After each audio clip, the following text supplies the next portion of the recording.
Welcome to Pods Like Us. I'm Martin Quibble, known to my friends as Marv, and this time I'm speaking with Rosie from Blanchard House Productions about the guys, everybody's got to listen to this, about the great show. I call it like a docudrama in a sense, because it's documentary, but it's got obviously acting in it as well, people acting the voices, the Extrasensory. Hey, Rosie, thanks for speaking with me today. Thanks so much for having me. Yeah, it's lovely to meet you. You too. It's a fascinating program because you've got the supernatural, which is a big thing in the podcasting world and in media, in all world, in all media.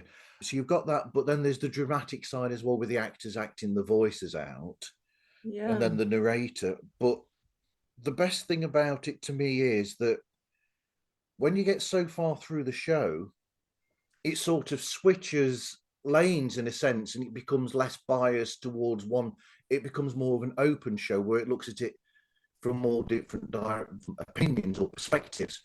And really, I should really explain the story to people listening. In essence, John Pollock, I think his name is, and Flossie, his wife. Three of their children, two daughters and a son, die in a car crash. But then the boy that dies is a friend of theirs, so they lose two daughters in the car crash. Sorry, just for accuracy. Yeah. So they lose two daughters. The two girls are walking to church on a Sunday morning. They're Catholic, and holding hands, and they get hit by a car that veers onto the pavement, and the woman is driving it, and three small children are killed. And this is in the late 1950s in Northern England.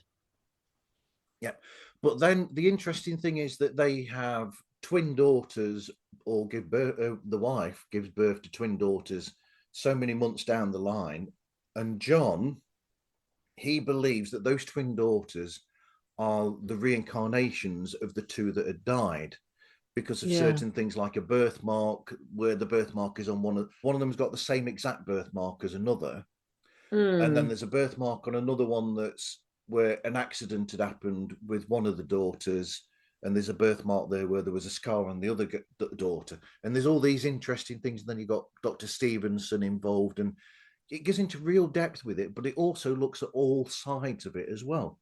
So how was the script honed to that sort of degree, and what sort of research was done?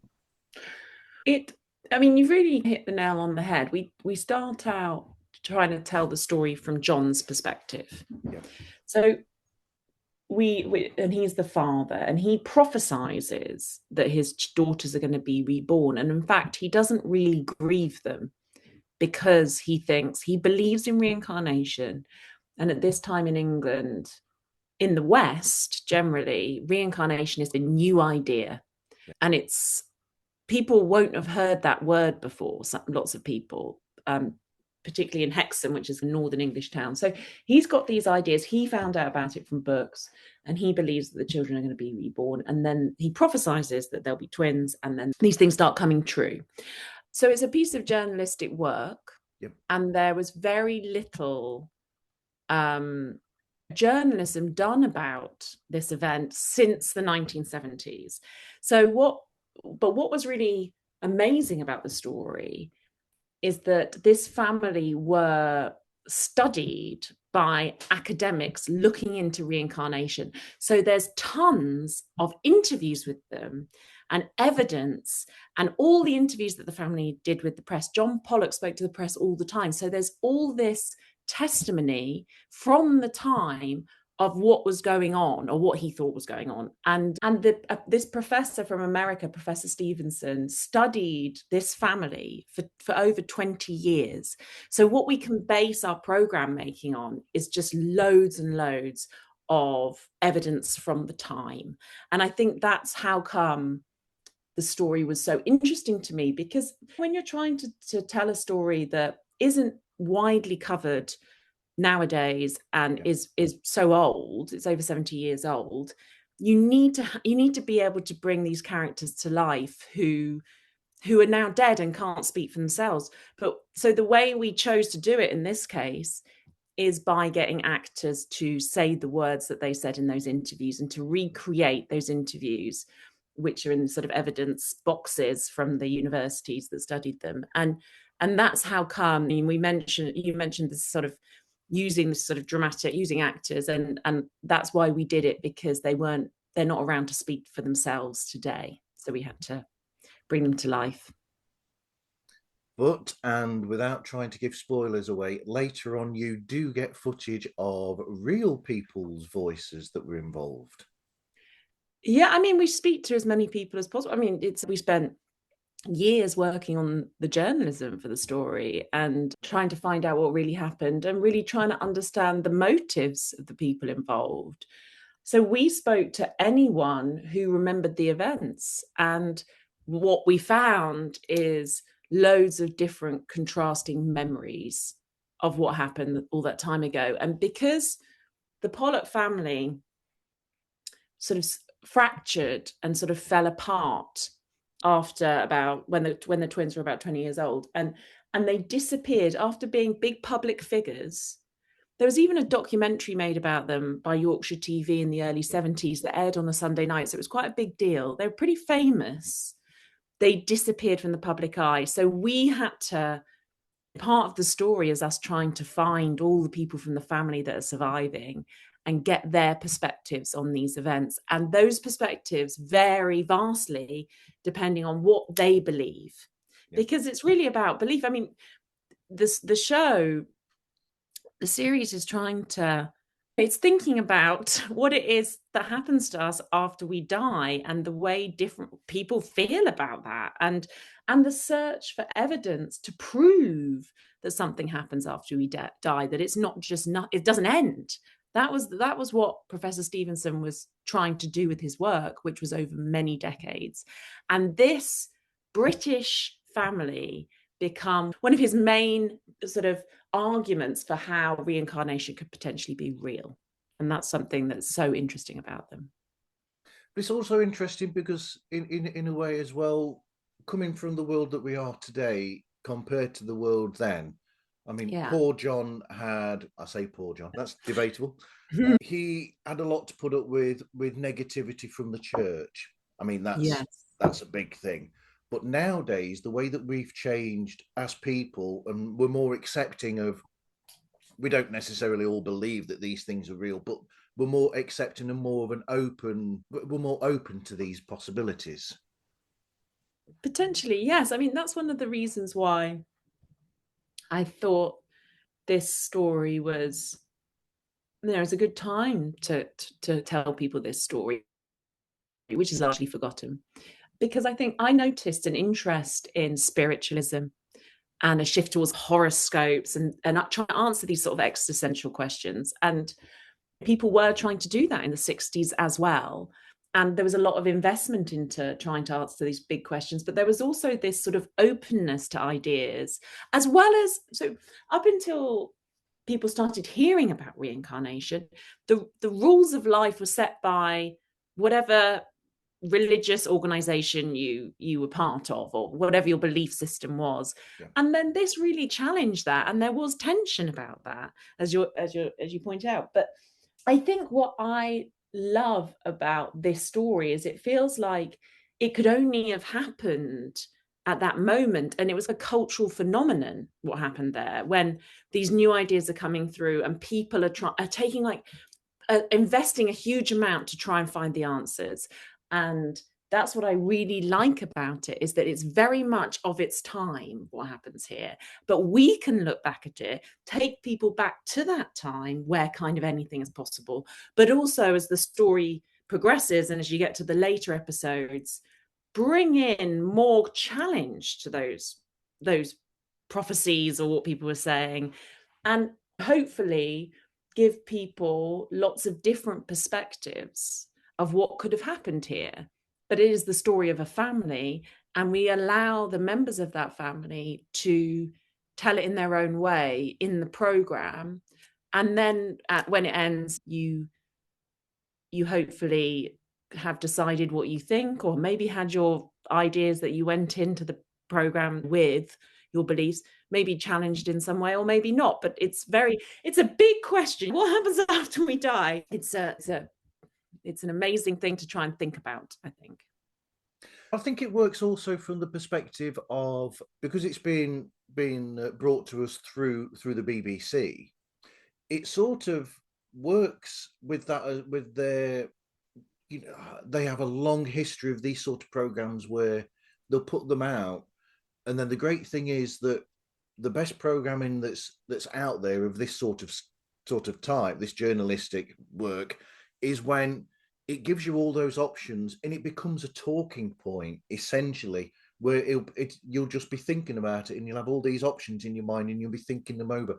It's great when you have programs like that allow the listener to almost become a part of it. In a sense, it's more of a shared it's a activity. Journey.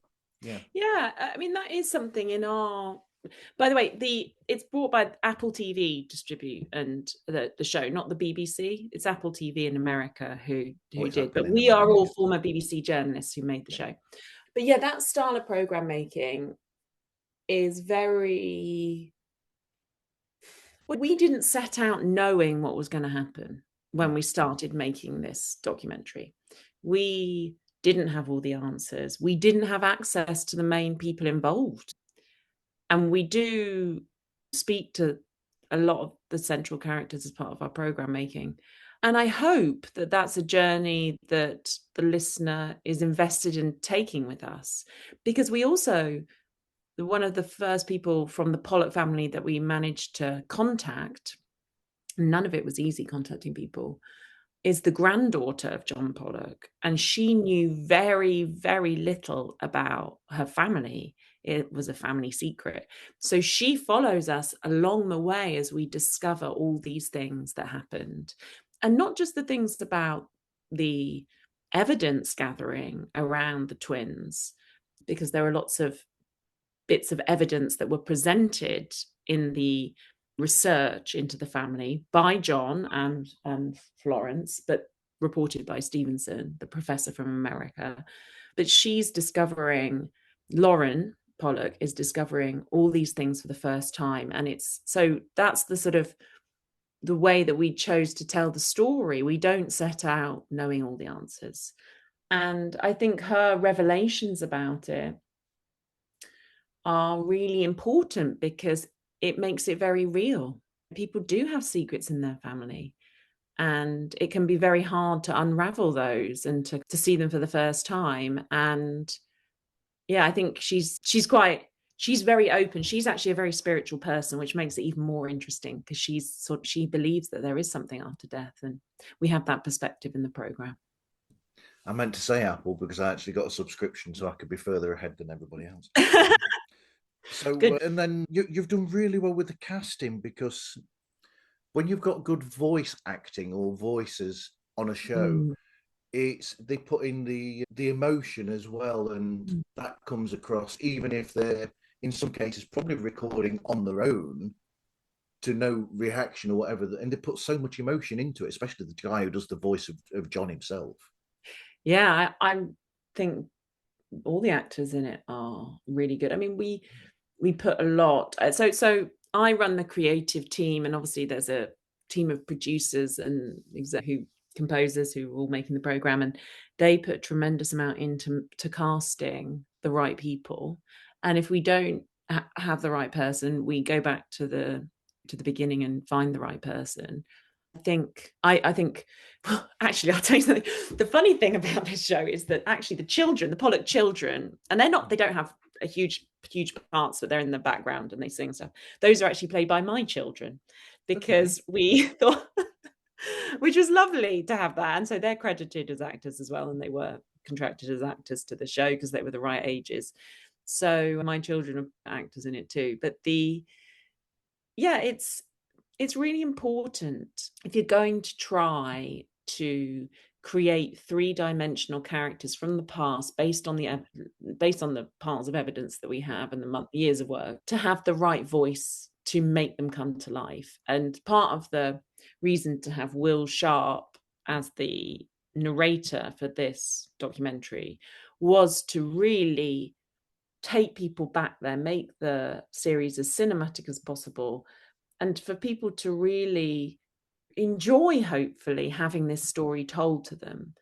And I think there's a lot that's really hopefully there's a lot that's I find super fascinating that happened here. I mean, it's one of the most bizarre, I've been a journalist for a long time, for 20 years, and it's one of the most bizarre stories I've ever heard. And the twists and how the characters change as you learn, from sympathetic to maybe dangerous.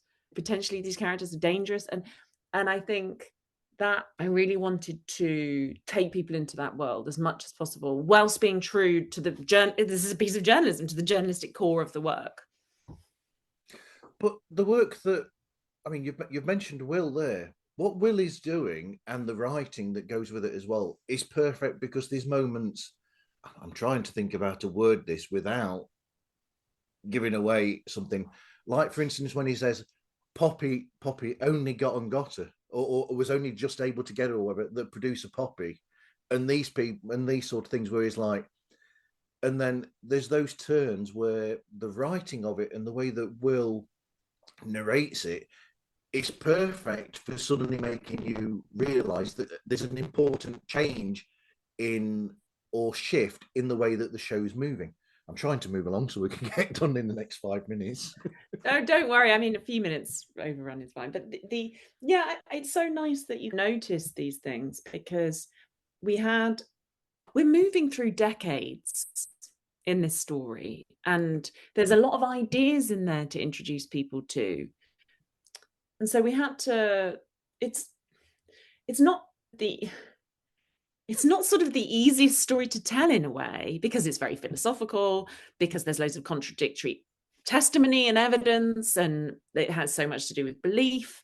So what we needed, and I mean, Lawrence Griselle, who's our head of content, wrote the show, and what we needed to do was move people from different places, different times, different scenes in those times, as in like central things that happened, like the visits from the professor to the girls, and the court case around the woman that killed the children. Is another sort of narrative arc of this, is finding out what happened and how this happened, because the accident itself, or the murder of the children, as Lauren Pollock says in the show, is really interesting. And it would be a huge story now. If 3 children were to die like that now, it would be a huge story. And it really was then. It was like front page news. So we had a lot of material to work from, or Lawrence did, in writing this show. But we do ask a lot of people. We ask people to move through time and to try and understand this time, which is very different to now. So hopefully, I think Will did a fantastic job in bringing it to life. And I'm a massive fan of Will Sharp. Agreed. So do we hit these together, like the directing, the recording, and the editing? Do you? Yeah, the direct. Do your listeners? I mean, the way sort of I think what's nice about your questions is that you're quite interested in how it's made, which rather than just the ideas. Is that what I'm gathering from your questions? So your listeners are quite interested in the process. Is that right? Yeah, I have a mix of people who are looking for a new podcast that are just listeners, but then I have a large amount of listeners who are creatives in themselves. Right. So in a sense, when I'm talking to people who make shows, I'm almost trying to get their ideas of how they go about making the shows, and then people who are thinking about being creatives might take those ideas, and it might spur them on to then to go that step further to actually being creative. Yeah. So we talked about the writing, and you were talking about the trading. I mean, the thing that drives me in the program making is the passion for the story, and the feeling that it's the right time to tell this type of story. And Extrasensory does deal in a sort of supernatural space, which is popular in our format in audio documentary, but it's also quite unique in lots of ways too. So I really wanted to tell this story and bring it to life. And in terms of the way that we tell it, which I suppose is slightly experimental, we really take on the idea that this is an introspective piece of work, that it's going to ask philosophical questions. It's not going to just be fact driven or linear in narrative. And we're going to go in with an open mind. And I think and it's a journey. The journey is the journalistic work as well. It's finding the character, the people who were there. It's finding out what happened. It's investigative in that sense. So we have those kind of elements of style, but I really didn't. We have a creative team of people who at Blanchard House. So we all work together. We all make all the shows together. We operate as a kind of collective. So it's the same teams that make all the shows that we do, rather than the freelance model. And we write everything in-house and those things. But it's all a mix of these creative people's vision for this story, sort of directed by Lawrence and I, that led to this very, very stylized documentary. And that takes, there's some risk, because perhaps it doesn't sound like all the popular documentaries or podcasts that are out there. I don't know. I mean, you probably everyone have their own views on that, but I think that it certainly, we wanted to make something that felt a bit different to the kind of to other things, and we had an opportunity to do that, which was brilliant. It's multi. It's almost like I'm underselling it in a way, because it's like you said, it's got the element of supernatural in there. Yes, it's also got the journalistic side to it as well, and the looking at the facts and putting over the facts from, and then you've got the drama from the familial, because you get members of the family in there telling their stories in the way that they look at it. So you've got that, and there's almost a true crime aspect to it as well. And there's all these different aspects to it that when you put them together, it sort of gives you something different to what else is out there, because it's a mix of all these things put together. And I'm guessing that's the input from all of the different people creating in the background. They put their own bit in it, in that, and that sort of gives it this well-rounded, like I said from the beginning, different perspectives, and it almost crosses different genres as well, and styles. I'm delighted that that's what you hear, because that's definitely what I am interested in making. We did ask ourselves, what genre is this? Do we know? I think true crime, in terms of what I don't want is for a pure true crime lover to be disappointed. And because for true crime, you have those hooks and reveals, and you have a kind of a plot-driven narrative. And I think hopefully we give that. But as well, this is a character-driven documentary. And it's these two men who are both operating outside of the norm, and are outspoken and have something to prove to the world. And I find them entirely fascinating, and I find their motivation entirely fascinating.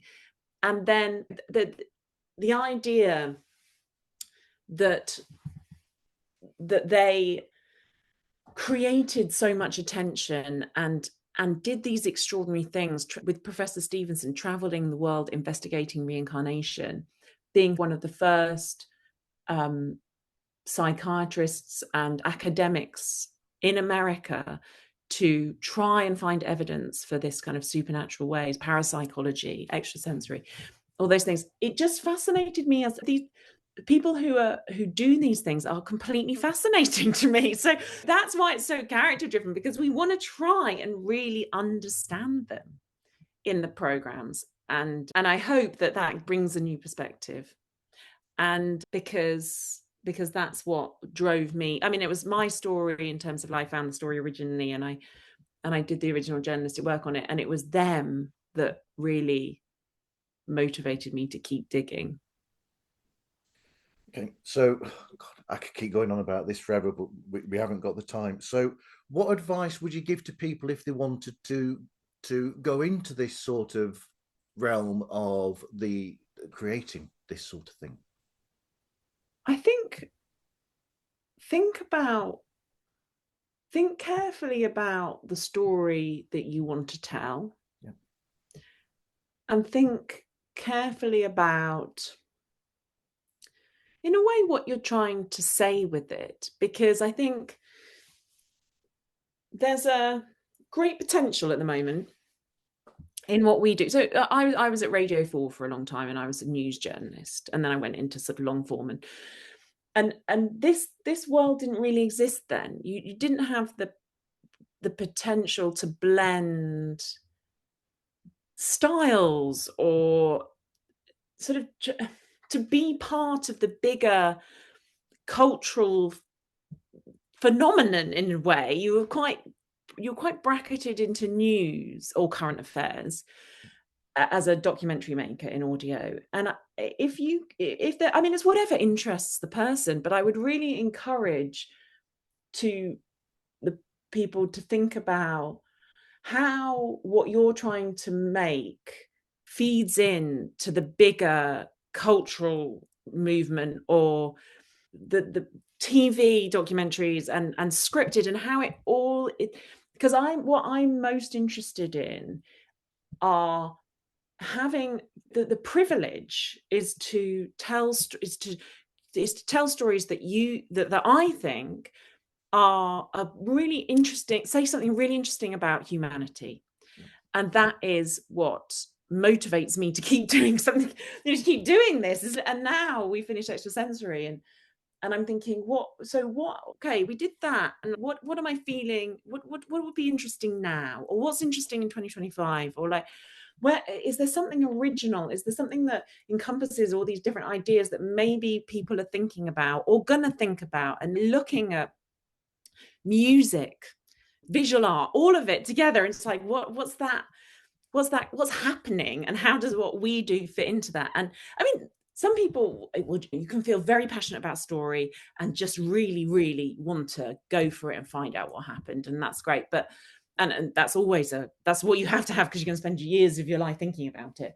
But to also be able to, for me, as someone who's a creative director in this genre of program making, I'm thinking about what could be culturally impactful and what people might enjoy in that, as well as, and still holding on as ever to the journalism, which I think is so important to come back to. So I mean, hopefully people should just be inspired to make things that you really care about, I guess, is the takeaway. My takeaway from this is, very, very quickly, my takeaway from this is, speaking with you today and looking at your reactions, is to have a passion in it. So if you've got an idea, or there's something there, and it's almost like, to me, it looked to me like this was such a passion for you that no matter what you did, it was always there, and you were thinking, I've got to do something about this. And eventually it comes to that, where you're thinking about something that much, you just think, I've got to do this, and that's the passion there, and that's what drives. And it takes a team of people to make anything like this happen. We've got just so many talented people who are pushing and pulling in the same direction to try and make something like this. But I'm with Extrasensory particularly, and we've made 7 shows. We have another 4 shows coming out next year, all different genres, different styles, different distributors. But I'm deeply connected to all of the stories because I had to, at the beginning, feel that commitment to them, to make them exist, make them get funded, but Extrasensory is something, and Will Sharp and bringing him in, which is something I really wanted. I feel like it is as close to what I wanted to make as I've got. And I don't know, that's maybe a vague statement. This is, as a creative person, and this story felt like it was the one that I, particularly me and the team, should be trying to do something, because it's hard as well. It was hard to tell it. And I like that challenge. And so taking creative risks is, I think, good advice, if you can. Okay. So I'm trying to make this show into a talking point, in essence, because I think it's important that people listen to it. So if people get any feeling about the show or anything, where would they be able to get hold and get in touch with you to give feedback, in essence, and how can they get hold of the show? Yeah, we've got Jess is the person. So we're on Blanchard House is on Instagram and Twitter and X and all the things. So social media is a great way, and everything does get filtered to me. And I love to engage with listeners, and I'm just very grateful to anyone who has thoughts about the show, because we spend a lot of time thinking about ourselves and the different perspectives and different responses to it. And not all the responses are positive, because people come in with very strong feelings about this type of show, looks at the supernatural. But I find it fascinating, and it's amazing that people are engaging with it. And we're seeing it. We're seeing that people are engaging with it. And that is just delightful for me. Thank you for speaking with me today, Rosie. Thank you so much for talking to me. I've really enjoyed it, and hopefully I can talk to you about when we have some new shows out. Yes. Maybe we can do, because they'll be very different next year, different load of shows. But it'd be lovely to talk again. And I'm sorry I have to run and catch my train. And thank you to Jess for this arranging this chat. Thank you, Jess. No problem. Thank you. Thanks, did you, was there anything, was that okay? Because I'm not, obviously I care. I've got that, I know, but I'm not necessarily a front of house person. So did you get everything that you needed? Yeah. I'm just going to do the sign out, and then we'll okay, sorry. Yeah. Anyway, thank you everyone for listening. You can find Pods Like Us on all streaming platforms and social networks, and we are on Patreon as well if anyone searches for Pods Like Us. But until next time, thank you everyone for listening, and hope you listen to another episode of Pods Like Us.